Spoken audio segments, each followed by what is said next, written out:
Let me take here, and then I saw there. I've heard you mention about some of the layers that you kind of go through when you start working on yourself. I just had a question directed directly towards you. Okay. Were there any Speak up a layers? little louder. Were there any layers of your experience as you journey? Is there any layers that were harder than others? And do you always have the same approach as the layers start to reveal themselves to you? That's a good question.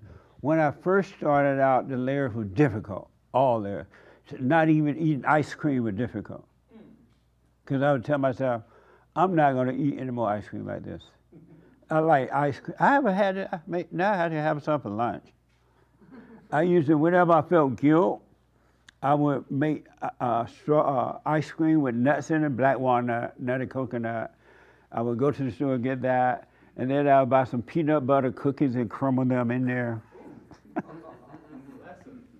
And then I would get me a strawberry pop and pour it in there and turn the TV on. I'm in paradise.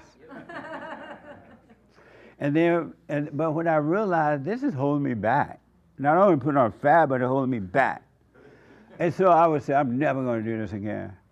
And so a day or two would go by, and Satan would literally tell me, I didn't know at the time it was Satan telling me, it'd be nice to have that for dessert. And I was like, no, I'm not going to do it. And then, just a little dessert. And then Satan would tell me, go get one of those little packs, right? I'm like, okay. So I'm walking down to the store, driving over to the store, I'm thinking in my mind, I'm gonna get a little pack, right? And by the time I get to the ice cream stand, I see these big packs, and I try not to reach for them, but I do. And I get the big pack, and the whole thing repeats itself. It was impossible for me to stop. And I would tell myself I'm gonna stop. But what I realized when I stopped lying to myself, saying that I'm gonna stop, and start watching myself do it, I lost the taste for it. And now if I eat ice cream, I can eat one spoon, I'm fine.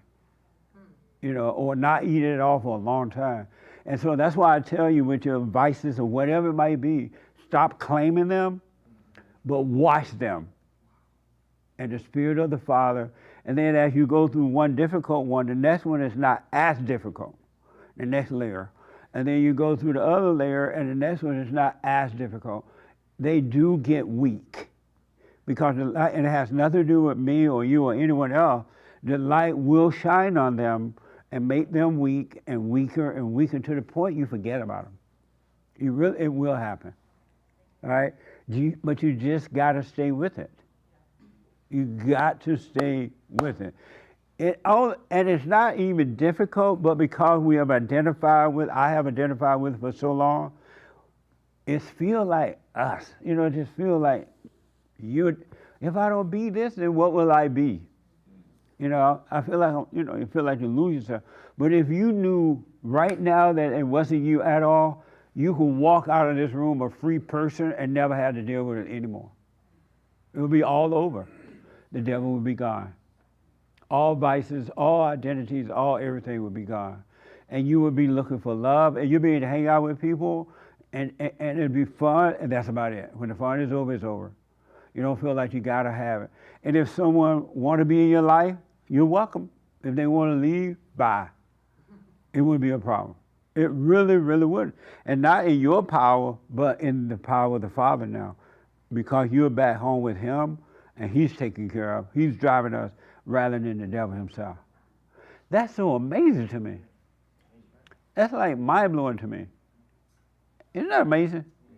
Okay. Is that it? Okay. How is it for you now? I don't cry as much as I used to. I've noticed that. And then Right. also there's a lot of layers. And then one layer will reveal something that I haven't thought about in years, and certain things about myself that have been uncovered by all the stuff that I piled on top of it. Yes. So it's just a very layered Yes. time right now. Yeah. I estimate, I could be wrong. I estimate, but I could be wrong. There are about, and it may be less, but it might not. Maybe 60 demons in you. Well, what's interesting that you say that is that recently I thought about that, and just the thought of it crazy enough, I know I'm a thrill type person. Yeah.